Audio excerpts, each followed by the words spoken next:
Welcome to today's webinar, Managing Your Inspection Selection System Score. How to Tip the Scale in Your Favor, presented by HUB International. I'm Stephen Babcock, Managing Editor of Heavy Duty Trucking Magazine, and I'll be your moderator for today's event. I encourage you to ask questions during the webinar at any point, and we will try to address them all. However, if we do not get to yours, don't worry. You'll be contacted by email with a response after the event. Our presenters today join us from HUB International. We have Executive Vice President Jerry Gilikin and Vice President of Fleet Risk Services, Steve Bojan. Jerry is an insurance specialist at HUB International with over 25 years of experience in the transportation industry, advising clients on insurance and claims issues. He has worked in leadership roles for both insurance carriers and brokerages, and joined HUB in 2010 after his insurance agency was acquired by HUB. He began his career with one of the largest motor carriers in the country and is well versed in all issues facing the industry. Stephen is a risk services consultant for HUB International with over 25 years of experience in the transportation industry, advising clients on risk management, fleet operations, safety, workers' compensation, and DOT compliance. Prior to joining HUB in 2012, Steve worked in risk management leadership roles for an insurance company and at a large Midwest truckload carrier. Now, I'll hand it over to Jerry and Stephen. Thank you, Stephen. Quickly, good afternoon, everybody. Our agenda for today includes the first section, what is an ISS score and how is it used? Second section, we'll talk about why this is such an important score and why we need to monitor it. Third area is knowing the basics, the basic components of an ISS score. The fourth section will talk about tipping the scale in your favor, moving the weight, so to speak, so that we are on the good side of the scale and not the bad side. And then finally, as Stephen mentioned, we will have a question and answer section. So let's talk about what an ISS score is and how it's used. The ISS score system was created, the inspection selection system was created in 1995 as part of SafeStat, and has been revised a couple of times as we've moved from SafeStat into the CSA initiative. All active interstate commercial fleets have an ISS score that can be used as part of roadside inspections. The ISS score assigns an inspection recommendation and value to carriers with sufficient information on roadside inspections. And I think the one very important takeaway here is the data from the information you input into your MC-150 form at least every 2 years is a critical component of the final calculation. It is important to accurately update your mileage and your truck counts so that it's reflected in the scoring. Counts that are too low will actually increase your score. How the ISS score is practically used. The Federal Motor Carrier Safety Administration the score is used by scale house operators and roadside inspectors, commercial vehicle enforcement inspectors, to identify and prioritize inspections out in the field. It's important to remember how the score is used by these folks to decide who they're going to stop and review much more closely. If you have a low score, you have the opportunity to bypass scales by utilizing services such as pre-pass and DriveWise, which allows you to go beyond the scales for a service fee. Remember, anytime you go into a scale house, the operator gets to decide whether you're going to go forward or you're going to go behind. There is always a chance for a challenge for your drivers. They can include maintenance violations such as bad lights or the overweight. You know, if you're even 100 or 200 pounds overweight, it's a violation. And these violations can, depending on the jurisdiction, can be incredibly expensive. And even if your driver passes through the scale with no issue, he had to slow down to go to the scale and sometimes stop and wait his turn. So any opportunity to fly by, to go around the scale house, is a chance to make more money and to keep your drivers happier. Remember, your score is relative. An ISS score has 3 areas. There's the red, which is inspect, the yellow is optional, and the green is pass. Score of 75 to 100 is really a poor score. The yellow score, 50 to 75, it's at the discretion of the inspector of whether to inspect, and the green score says unless there's an obvious violation to let them go through. If you've ever been through a scale house, when you look in at the scale operator, you'll see what looks like a stoplight on his computer screen, which reflects this information, and it tells him what he or she should be doing with that vehicle.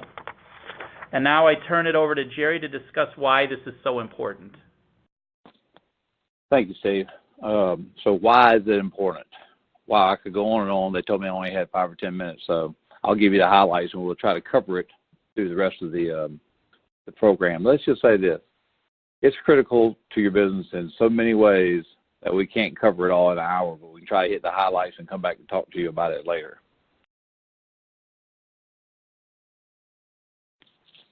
So obviously it's good for your business. Good safety and fleet management practices protects your employees, and it helps improve the bottom line. Taking the right actions to improve driver safety can contribute to improved ISS scores and deliver measurable benefits. We're going to talk about this throughout the webinar of how we do these things, how we lower our scores, why it benefits us, and again, how it can make us safer and more productive. Right now, let's stop for a moment and do a short poll question.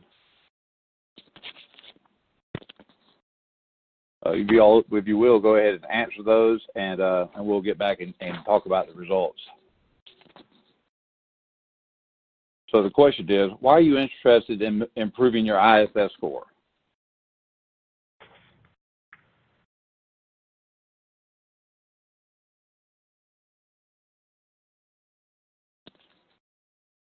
Let's wait a moment and see what we get back there, and we'll move on to the next subject here.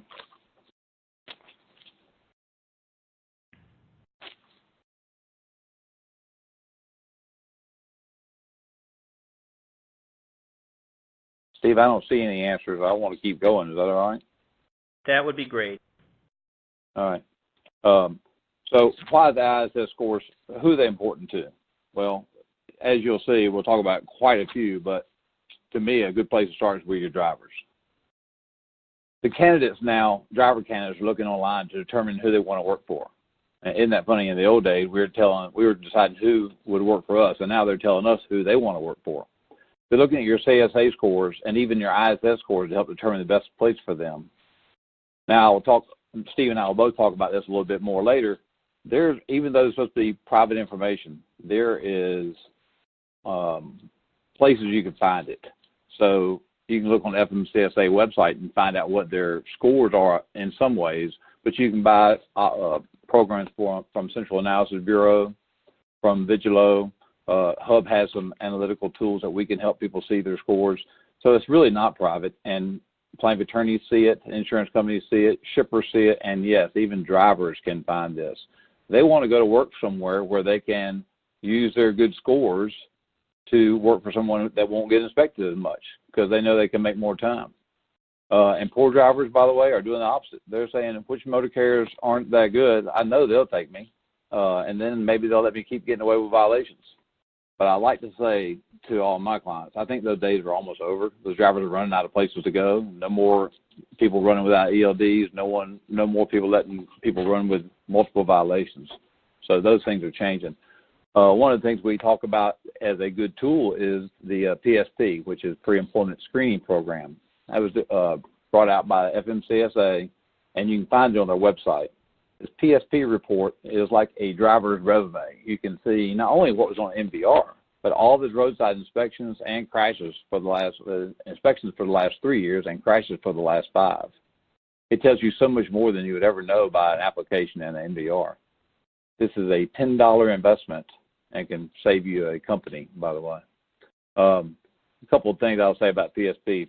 FMCSA says companies using PSP lower their crash rate by 8% and lower driver out-of-service rates by 17%.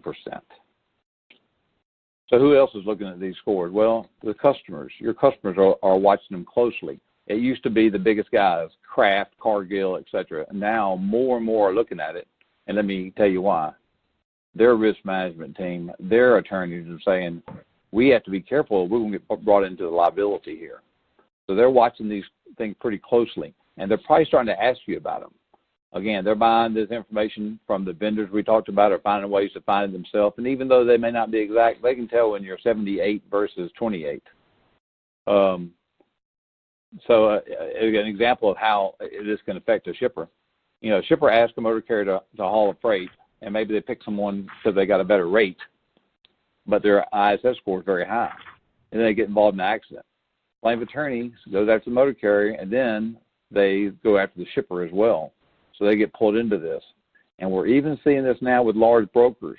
If they're not doing a good job of vetting who they bring on or hire to haul the freight, they can get pulled in for negligent hiring. And there's been some articles about C.H. Robinson at Transport Topics for that very reason. Another fact the shippers look at when they're looking at motor carrier with lower ISS score is they're going to get pulled over less, which means they're going to have less chance for violations, which decreases the odds of being placed out of service. In other words, their freight will get there on time versus buying a cheaper motor carrier who's probably going to get stopped and could cause problems. The key to work on toward being on the right side of the ISS score is to hire and retain better drivers, get inspected less, which leads to fewer violations, and helps you get better freight.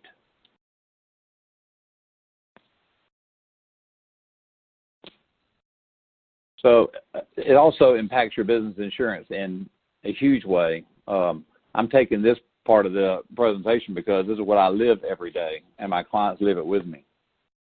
Higher the normal ISS and CSA scores that have a negative effect on your insurance renewal.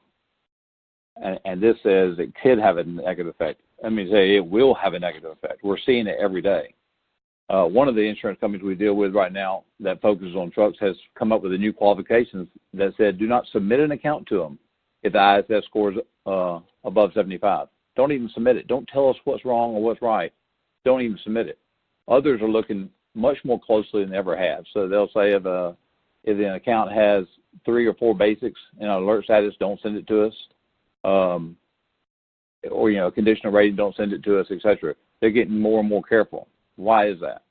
Well, 17 of the top 50 insurers in the commercial auto business have combined ratios of 120% or higher. This was as of 2017, and it's probably worse now. In other words, they're losing 20 cents for every dollar they bring in. We are in what is referred to as a hard market for truck insurance. Because of the losses that many insurers are posting, they've gotten out of the industry, and others are being more and more conservative. There's less insurance companies that are interested, and underwriters have to make quick decisions because they have so many submissions on their desk. So what do? How do they do it quickly and make a decision on this? Well, one way is the exact same way the guy at the weigh station does it. They look at an ISS number, and it tells them everything they need to know. It says this guy is good or bad based on all of his CSA scores, is severe violations, crashes, etc. We're not saying insurance is impossible by any means, but since we know what the problems are, we have to all work together to figure out how to get better and find the best renewal for ourselves. You know, what we're seeing is there's less frequency in the insurance industry today, but the severity is increasing quickly. Even if a motor carrier is better than average and the scores are better than average and there's a questionable claim, sometimes the insurance company can go out and defend that one. But if there's a CSA violation for vehicle maintenance and your ISS score is real high, after an accident that they say could be tied to tires or brakes, the insurance companies have to go and settle. They can't fight. So they have to get higher rates to insure someone with higher ISS scores. Thus, the reason we need to all be working, and we'll talk about that in a moment, on how to reduce those scores.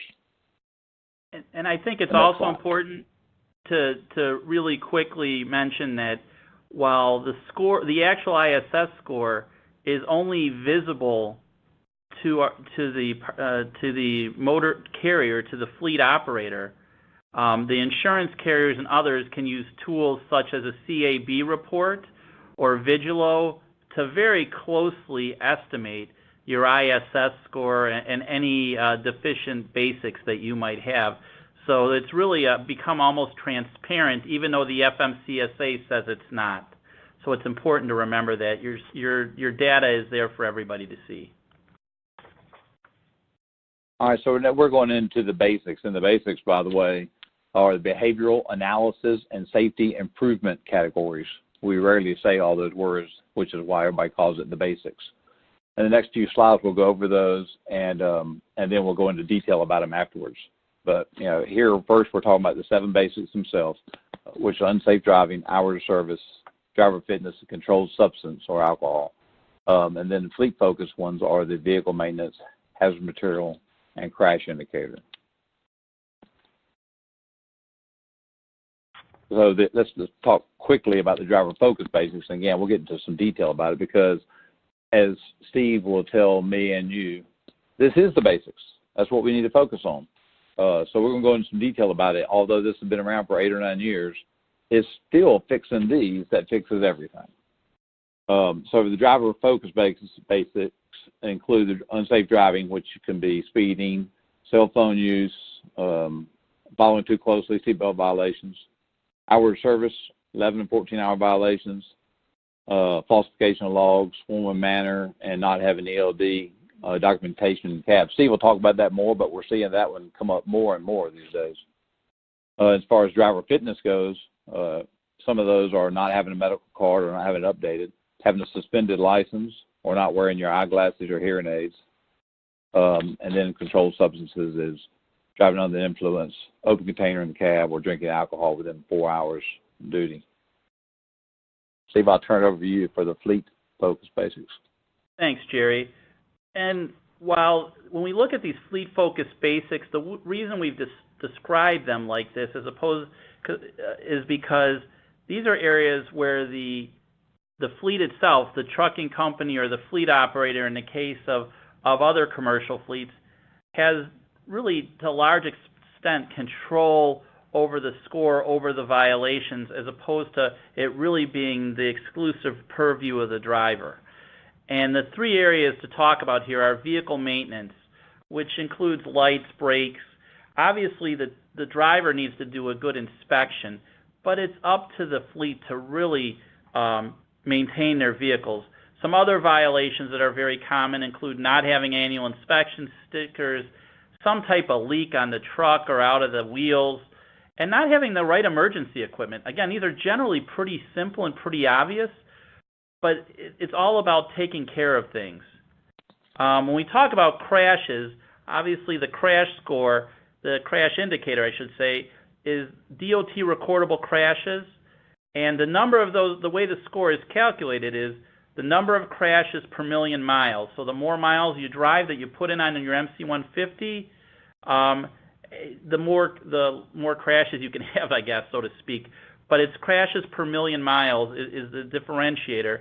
And the calculation increases with injuries and fatalities. What's scored a 1 for just a tow is a 2 if there are injuries, a 3 if there's a fatality. And the reason we put this in this area is the FMCSA came out with a program where you can challenge whether a crash should be included in the score if the fleet operator can show it's non-preventable. You would use your data queue system to show that something is non-preventable. So it's important you track this, and we'll talk a little bit more about how to utilize the system in a few minutes.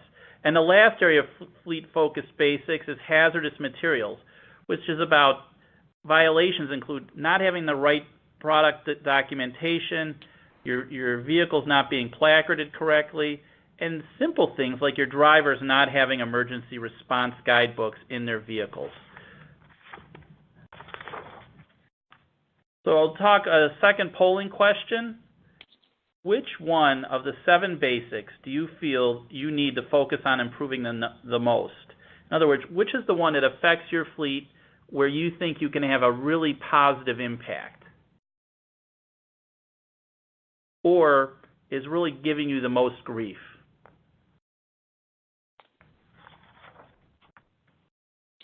I'll now turn it back over to Jerry to talk about tipping the scales.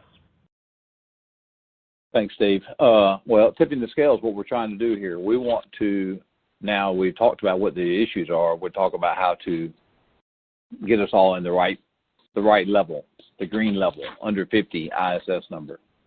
And really, it all starts with the commitment. Accountability is critical. It starts from the very top. If the president or owner is telling us what to do but not helping, it's not going to work. And we've seen this over and over. So the drivers know, the employees know, if it's not important to the top guy, it's not that important. This has to be part of the culture. We've heard many people say in sports analysis, but I think it's the same in business too, is you can't stay the same. There's no plateau. You're either always getting better or getting worse. So it's very clear what we want to do is we want to be trying to get better. Secondly, your employees, they need to have the knowledge to perform more effectively. It took us years to get drivers to understand CSA, if they don't understand it now, and how it affects them and the motor carrier. But I really wonder how much time we spent training the other employees, dispatchers, mechanics, because they're a very critical piece to this process. I mean, a dispatcher is also critical in whether the driver's going to stay or not. We've got to get them all on board, and you know, maybe that's part of what we need to be helping do is do more education for the employees and not only the drivers. We're talking about supervisors, we're talking about management people, but salespeople. I mean, they have to understand what we're trying to accomplish here. You can't promise we'll get you from Dallas to Los Angeles in less time that's realistic, but you know, they're out there trying to make a sale. I happen to know because I was a young trucking company salesman one time. And you come back in, you're excited about it, getting a new piece of freight going to Chicago, and the owner says, well, we don't go to Chicago. We have to be talking to our salespeople too and tell them what's going on. I think drivers need to know how they're performing and what they can do to to improve.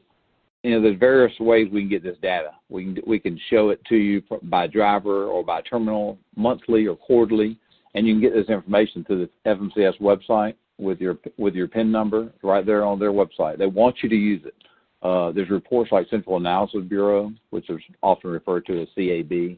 Vigilo has a program, and there's several others that do it. They want to make money, and they offer a good solution, an easy solution. HUB also offers our client a really good analytical tool that helps them see all these things on an ongoing basis. So we can say, we don't have to worry about CSA or ISS scores. For Mr. XYZ Trucking Company, we need to worry about vehicle maintenance. And at vehicle maintenance, we need to worry about tires. And at tires, maybe it's these three drivers. It makes the job a lot easier when you do it that way. And then we need to closely monitor our fleet's online safety data. One of the tools that we mentioned earlier, it can be used for this, but you can just use your PIN number to get an FMCSA website. If you don't have one, they'll even show you how to get your PIN number when you go on. And if you need help from us, let Steve or I know, and we'll show you how to do that. Steve's already mentioned making your MC 150 safer and making sure it's correct because it will affect the numbers. Now, just so you know, I've heard others say, oh, no, you're better off to put too little trucks or too many miles or say you're hauling hazmat or say in your home cattle. I don't know. All those myths, throw them out because it's just something someone's saying. When that FMCSA auditor comes in and he says, well, why did you put 100 trucks when you only have 50? Why did you put 1 million miles when you have 8 million? He's going to start looking for other fraudulent things. So just make sure it's right. By the way, it happens to be the law, so it's a pretty good reason to do that. You have to do it every 2 years. And use DataQ to challenge violations that are not valid. I've heard so many people say, well, you just can't win. You can't beat it, blah, blah, blah. I'm telling you, I've been with Steve Bojan. I've been with other people who've been able to help people get these things challenged correctly. You can't just argue. You have to show them proof. And then as of last year, they'll now allow you to challenge a non-preventable accident, which is really nice. But, again, you can't go in there and say it wasn't our fault. You have to have proof. A good proof would be a video footage or a ticket for the other person, etc. But it is possible. And then we're talking about keeping a scorecard for the drivers or fleet or driver safety performance. We think it's a good way to accentuate this is let's get a list of the drivers or the terminals, who's doing best, who's doing worst. Maybe give a prize to the best and obviously bring in the guy who's doing the worst and give them some more training or fire them. And then lastly, we already talked about using PSP to hire for identifying new candidates. It's the best $10 you can spend, because you're going to find out what his history is like. And before you want him to be part of your new history, let's find out. My last thing I'd say to this is you can't manage it unless you measure it. I'm stealing that from you, Steve, who I think you stole it from someone else. Absolutely. And Jerry, before we go on, I want to add one more thing. What Jerry was really talking about is operational excellence in all parts of the organization. We're not talking just about safety. We're not talking just about DOT compliance. When you take these 10 factors and put them together, we're talking about making your organization better overall, your fleet organization better. And that's the key, and that's where we see the results. Safety doesn't exist in a vacuum. It affects all parts of the organization, and in reality, all parts of the organization affect safety. Even like Jerry said, that salesman who's out selling stuff, if it's hard to back into the dock, or if the products don't fit on the trailer nicely, it can affect your cargo score, or it can affect your maintenance score, as we'll talk about in a few minutes. It's really important that everybody understands and is educated on these factors. And now I turn it back to Jerry. Thanks. Thanks, Steve. That makes a lot of sense. So we're going to touch on these basics again for just a moment, not to go in detail about the basics, but to go in detail about what they're doing and what some solutions are for them. The first one is unsafe driving, which I always think is, when I talk to underwriters at insurance companies, is their key. Are they having people speed? Are they doing anything about it? The same guy speeding or multiple guys speeding and nobody's getting any kind of probation or getting fired, it will scare an insurance company away, and it will certainly drive up your ISS score. You can see a few of the statistics here on the page. I'm going to tell you a few others while you're looking at those. And this comes from FMCSA. They do a lot of research and come up with numbers that are credible and are making a difference.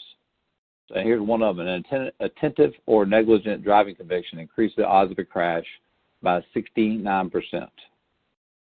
A past crash increased the odds of a crash by 74%. I mean, we hear that all the time. When you hire somebody, well, he has a crash or he has 2 accidents, but he's a good guy. Well, we can tell you now, you just increase your odds of another crash by 74%. And then the likelihood of a crash increases by 114% if the driver's had a reckless driving violation. So let's talk about some solutions.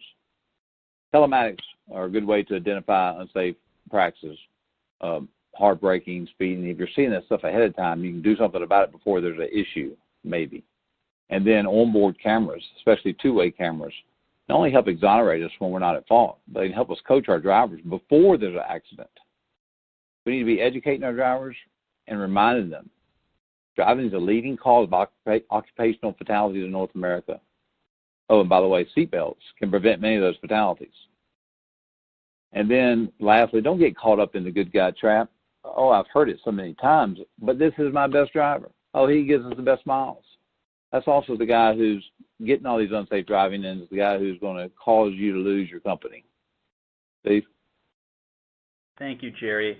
And I think it's important to remember, as you were talking, 14% of drivers aren't wearing seatbelts still. It's a law, it's common sense, and the seatbelt is the most important safety tool inside the cab of that truck.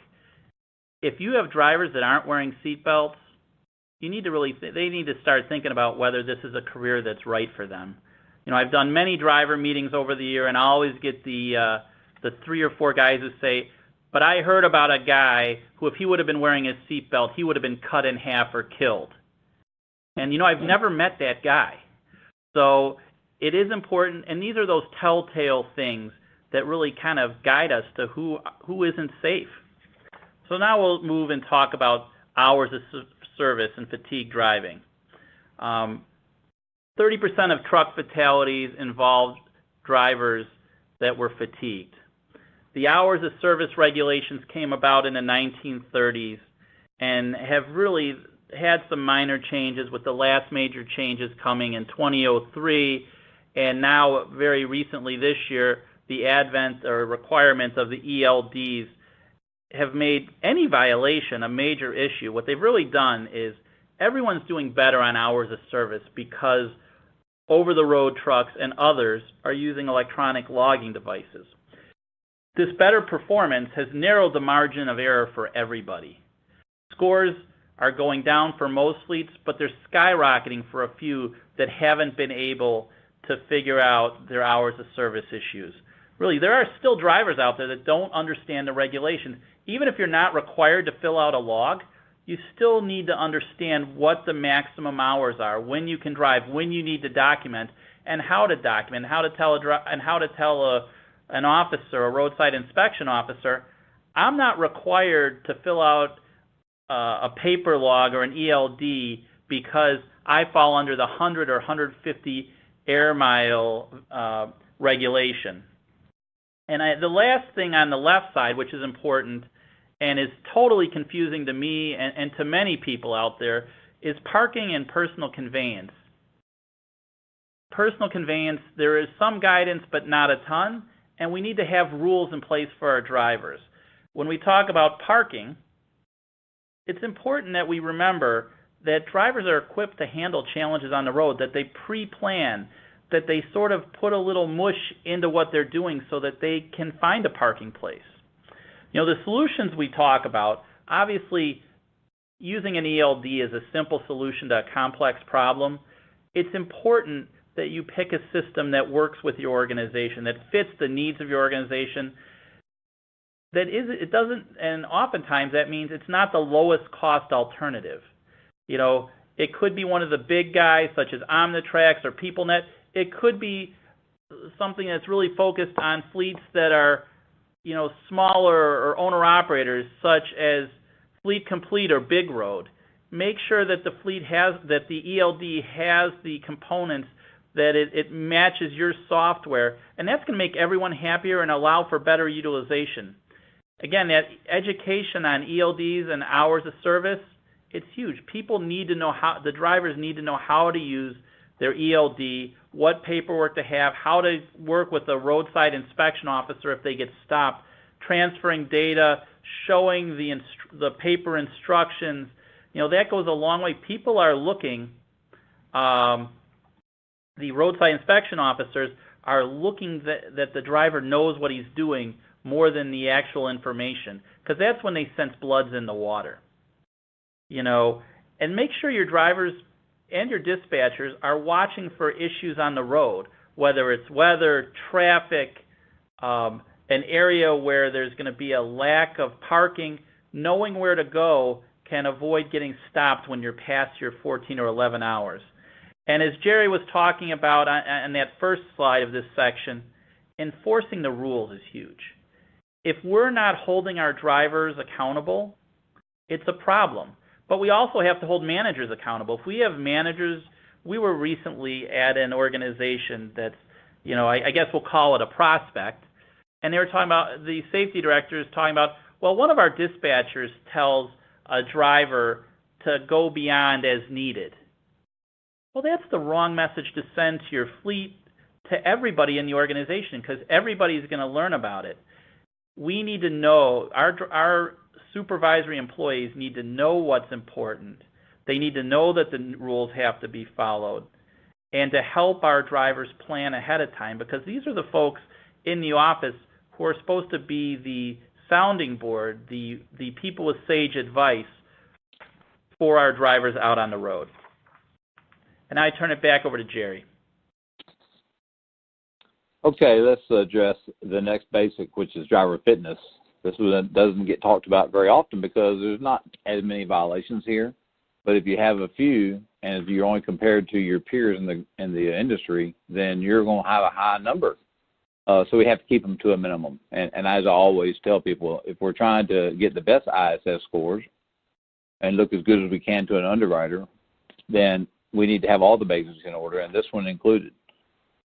We've put a list of some of the common violations there and the weights they put on those. But one of the things that we see is many of the drivers aren't even aware they have a problem. And a good example is they get a suspended license. Maybe they didn't update the medical card. Maybe they didn't. Maybe the license got suspended for child support or some other reason. And in a oldest system possible, they mail that notice to the driver. and they mail it to his last address. Well, drivers have girlfriends or past wives or their mom's house, or they're gone for 2 or 3 weeks. So we are way behind the 8 ball when this happens. And let me go on and tell you the horror story of this. They get pulled over, doing nothing wrong. License is suspended because he missed child support. They gave him notice, but he didn't see it. That truck's on the side of the road. He's out of service. Motor carrier has to go get him. Well, it's costing them money. Got to tell the shipper, we're going to be late. They're upset. So everybody's losing money in this whole deal, and we need to find a way to prevent it. And I think we have some ideas. So let's move on to the solutions. One is having an electronic tracking notification system that shows expiration dates. The vendors have these, but you can actually create them yourself in Excel. I personally can't do it, but most people who know computers can create an Excel spreadsheet to do this.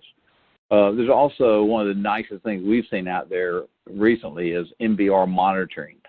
And many of the MVR vendors that you're already working with will offer this because they're seeing the other people do it and they want to get in before they get left behind. The MVR monitoring is you sign up all the drivers that work for you and they notify you whenever there's a violation.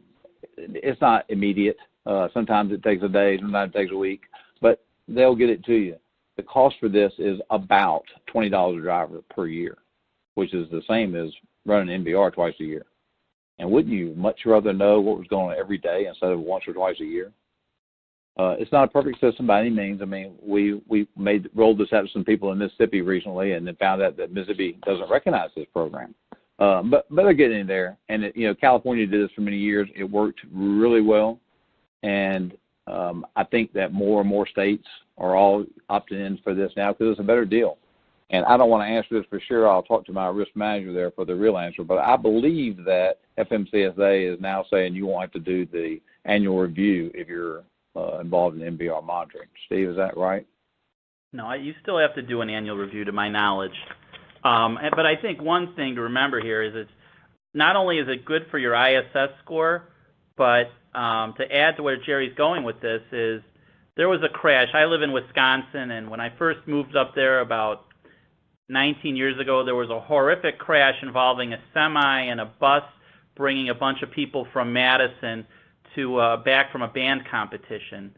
And that driver had his license suspended for 4 months. And it was a big company that owned that truck, a multi-billion-dollar organization. And what did the media focus on? This driver had his license suspended. Why was he out on the road? And the driver came in and said, I had no idea my license was suspended. And it was, again, suspended for not paying child support or something along those lines. You never want to be in a situation where you have to explain how this happens, because the assumption by the public and by everyone else is you should know what your drivers are doing. You're the professional operators of this vehicle. And so it really is important to be tracking this information and tracking all on-road driver violations. Let's talk quickly about controlled substances and alcohol. If you look on the left side, what should be shocking to everybody is positive drug tests are up 77% since 2006. It's a huge number. It was going down until a few years ago for professional truck drivers, but now with the proliferation of recreational marijuana legalization in the United States, as well as opioid painkillers that people are taking, substance abuse is increasing for drivers, and it's a challenge. And on the left side, if you look at the last thing, the last real issue here is for many trucking companies, they almost never see their drivers. So it's hard to know what's going on in their lives. So we have some suggestions for how to improve these scores. I tell everybody every client I deal with here at HUB, have a strong company policy on substance abuse and stick to your guidelines. Whether it's a 1 strike, a 0 tolerance, a 2 strike, it is important to stick to your guidelines and make sure everybody understands that this is the way it needs to be. I'll get calls every so often. Is it okay if my driver uses marijuana or opioid painkillers? They were prescribed by a doctor. The answer is he can't drive when he's on those substances. And it really doesn't matter if that's a CDL driver or somebody driving a little car delivering submarines for that, sub sandwiches for that matter. We need to make sure everybody understands the rules. Have an effective screening policy for pre-hire drivers. Obviously, the drug test and working with a good provider is part of it. The other part of an effective screening policy is knowing who you're hiring, doing some good interviews, making sure that you look at the background information that you have, that you sent when you send a questionnaire to the previous employers, that you look what they say, so you know who you're getting. Once you have an employee, you own him. It doesn't matter that he's been there for 3 days or 20 years. You own whatever he does while he's in your vehicle. Provide reasonable suspicion training for all operations supervisors, from the guy at the remote location in Yakima, Washington, to the folks at your primary terminal in Chicago. Everybody should be educated on this issue, especially with the legalization at the state level that's going on today. They need to know what to look for and who to ask questions to, and when should we tell one of our drivers, you know, maybe you need to go for a test today because I think something's wrong. And, you know, that's an important tool. And lastly, having that effective communication process to stay in touch even with remote employees is critical. Know what's going on with your drivers. Understand when they're having problems at home or in other places and how that's affecting them. The more you know, the more you listen to your drivers, you can tell when there are problems.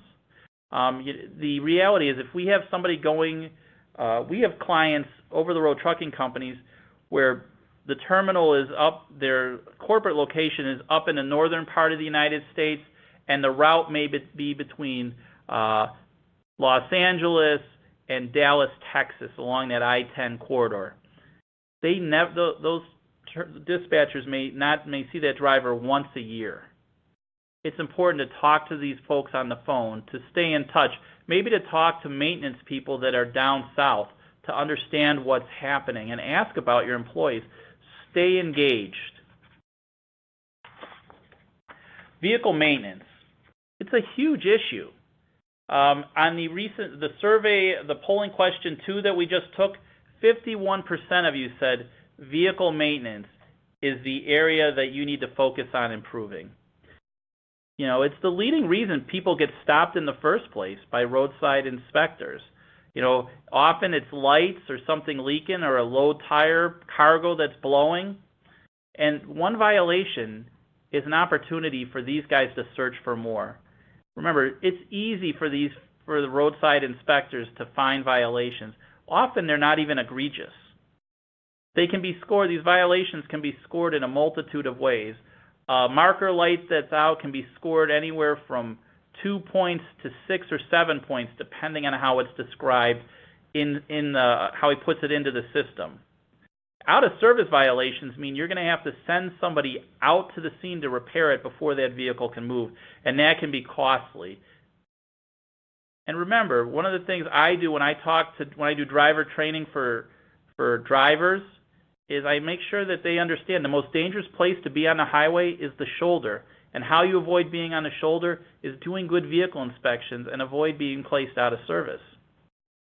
So some solutions we talk about, as I just mentioned, educate your drivers on how to conduct effective vehicle inspections and why they're so important.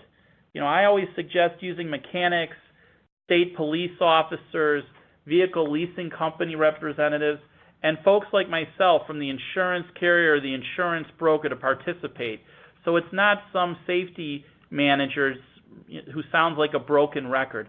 Bring other people, get experts involved to talk about why this is important and give examples of when system failures have really affected safety. Reward drivers for clean inspections. I know there's an argument against this. We're giving a reward for people doing their job. But the reality is, it's a challenge to have clean inspections. It's about using best practices and really staying on top of your vehicle and making sure it's in tip-top shape. You know, a simple suggestion that Jerry is often given to clients is make sure to wipe off the lenses on your brake lights, on your headlights. Clean lights are something to be looked at. It's important that we watch these things and that we reward drivers in a meaningful way when they have clean inspections. It could be a dinner card for Chili's. It could be, we have clients who are giving their drivers up to $100 for a clean inspection. Utilizing an effective preventive maintenance program is huge. Get the trucks, get your vehicles in on time and have a good preventive maintenance program, whether it's miles driven, hours driven, to make sure that they're getting the A and B service that they need. So trained mechanics can identify issues before they become major problems. For those of you that have been around a while, it's the old Fram commercial. You can pay me now or you can pay me later. And we think it's a lot cheaper to pay up front as opposed to fixing something out on the road. And another tool that many fleets are going to with a lot of positive results are safety lanes for trucks entering or leaving terminals or yards, whatever you want to call them. Maintenance personnel will do a quick walk around to identify system issues that may be in place and get them repaired on site before that vehicle leaves the yard, not leaving it just to the driver to see what might be wrong. When we talk about hazardous materials, anytime you have a placarded vehicle, it's going to be looked at more closely by vehicle enforcement. It's important that we make sure we have all our ducks in a row with vehicles hauling hazardous materials of any quantity. Training drivers is huge on the hazardous materials regulations and how to handle the products they're hauling, both from a standpoint of making sure they stay safe and that they can answer questions for those roadside inspectors. Make sure that drivers have the correct paperwork, whether you use a manifest, a hazardous material bill of lading, or a dummy bill of lading if it's an empty trailer. And remember that an empty trailer that's not purged, bulk trailers such as a bulk tanker that was hauling gasoline or some other hazardous material, if that tanker is not purged, that is still a placarded load. And work with clients, lastly, to make sure that your drivers have the correct documentation and placards before they leave the shipper's facility. The crash indicator, which is the last basic we're going to talk about. As Jerry said earlier, more than 4,000 people a year die in crashes involving commercial motor vehicles. The FMCSA is trying to bring that down to zero, and that's really what all these basics and the ISS score is about, is reducing crashes, reducing fatalities out on the road. Remember, cars are responsible for the majority of car-truck collisions. That doesn't mean that you're not going to end up paying, that you're not going to be found liable. That means that these are the folks responsible. You know, crashes involving trucks are the source of many high-value jury awards. We've seen a couple within the last month down in Texas where the jury awards have gone over $100 million, and there wasn't more than one fatality involved. So some solutions that we always talk about are, one, train your drivers on defensive driving practices at least once a year. Utilize technologies such as lane departure warning systems, adaptive cruise control, automatic braking, and telematics that, as Jerry was talking about earlier, that provide data to the dispatch center about people who are hitting the brakes too hard or are regularly speeding, to identify, to make it easier for our drivers to be safer on the road. And I think another area is educate drivers on how to handle crash situations and what constitutes a DOT recordable crash. There are times where they could have driven away and yet they got towed, the drivers, and if they would have driven away, it would not have been a DOT recordable crash. So it's important that they know what's a crash and how to be able to not have one. And last, create internal crash management processes to collect data. As Jerry was talking about using data cues to show that a crash is non-preventable and have that incident or that collision taken off of your crash indicator score, it comes about by having that information and sending it over to the FMCSA so that they can make a decision in your favor. Again, as Jerry said, they don't want to change it to non-preventable, but if you can show overwhelming evidence that this crash was not the fault of your driver and he could not have realistically done anything to prevent the crash, they will take that crash off. And it will actually say underneath the crash does not count towards their score. It's huge, not just from a standpoint of your crash score, but it helps when you're going for insurance renewals, because this is something that the insurance carriers look at. Now I turn it back over to Jerry.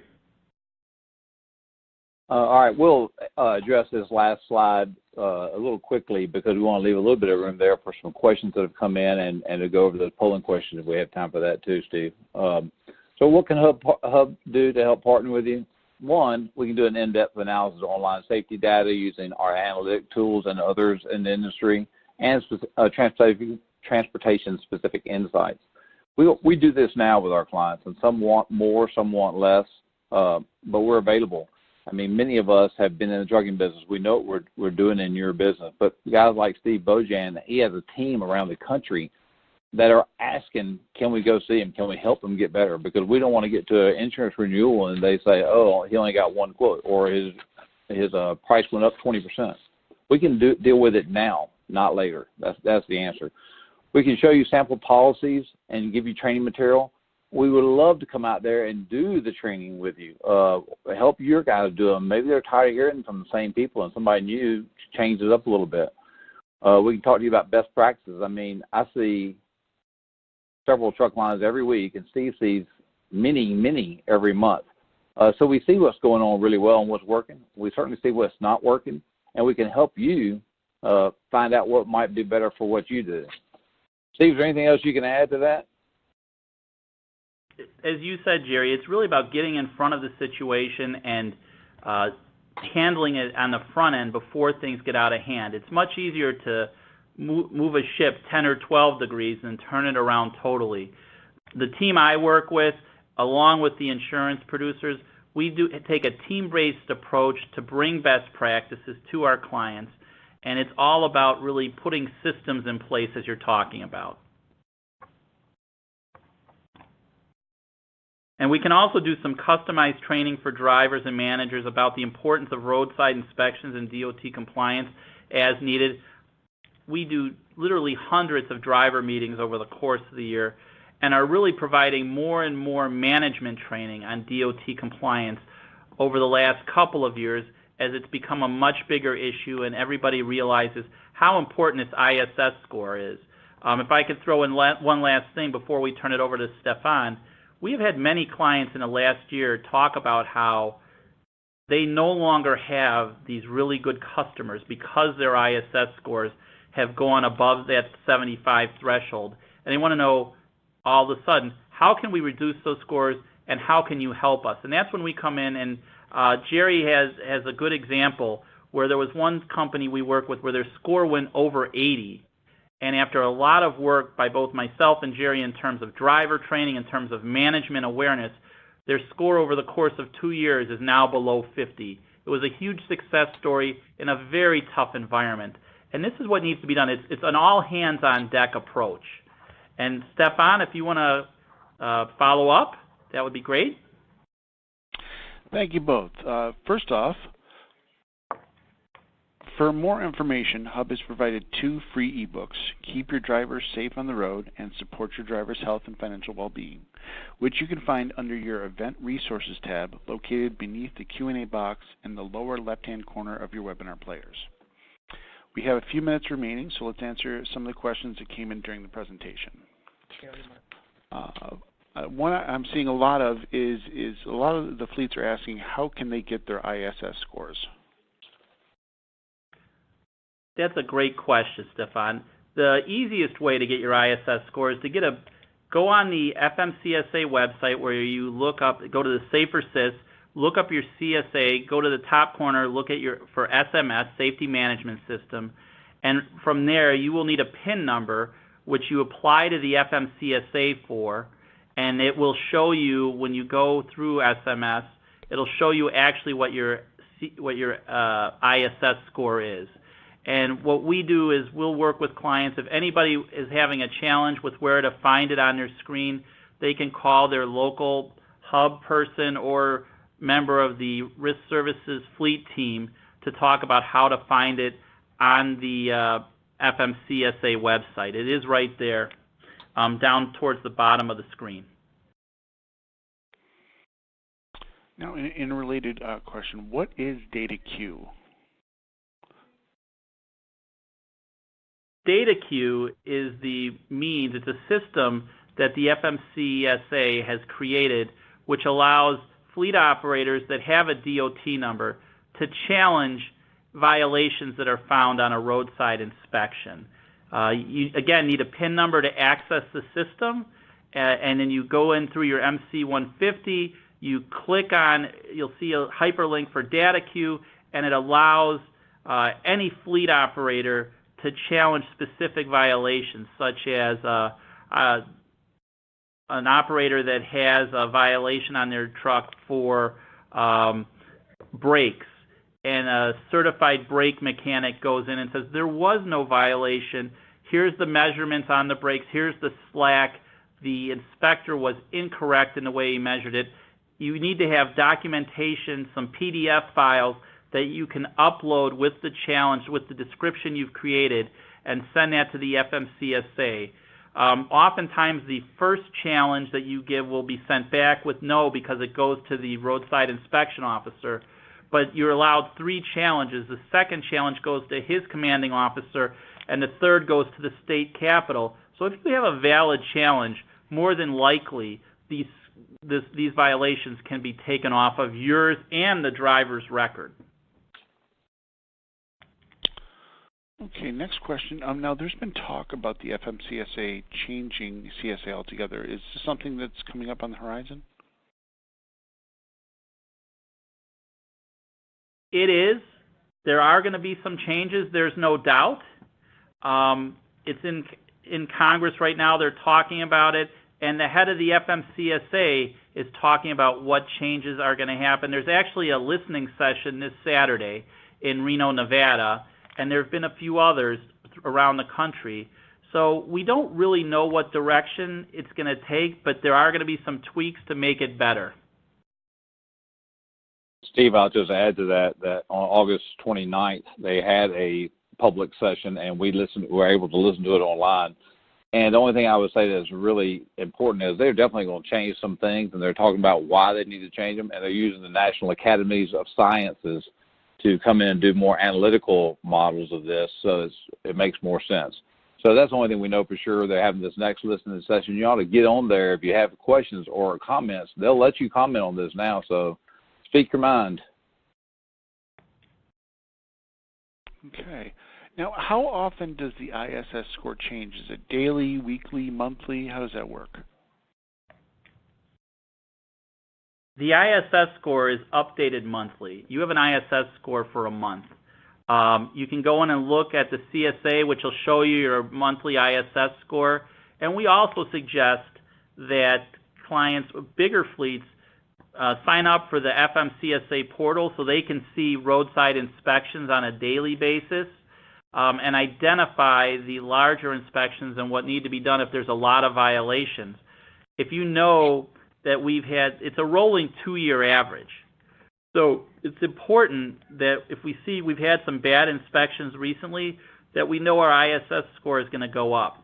And from there we can talk about how to go about getting clean inspections, because it's this balance, this tipping the scales that brings us to the positive. Okay, great. Well, that's about all the time we have for today, but for anyone who asked a question that wasn't answered, Jerry and Stephen will be following up via email to answer your questions individually. We hope you all enjoyed today's webinar. I want to again thank Jerry and Stephen and Hub International for today's presentation. I also want to mention this webinar will be available on demand on the Heavy Duty Trucking website at truckinginfo.com/webinars. Thank you and have a great day.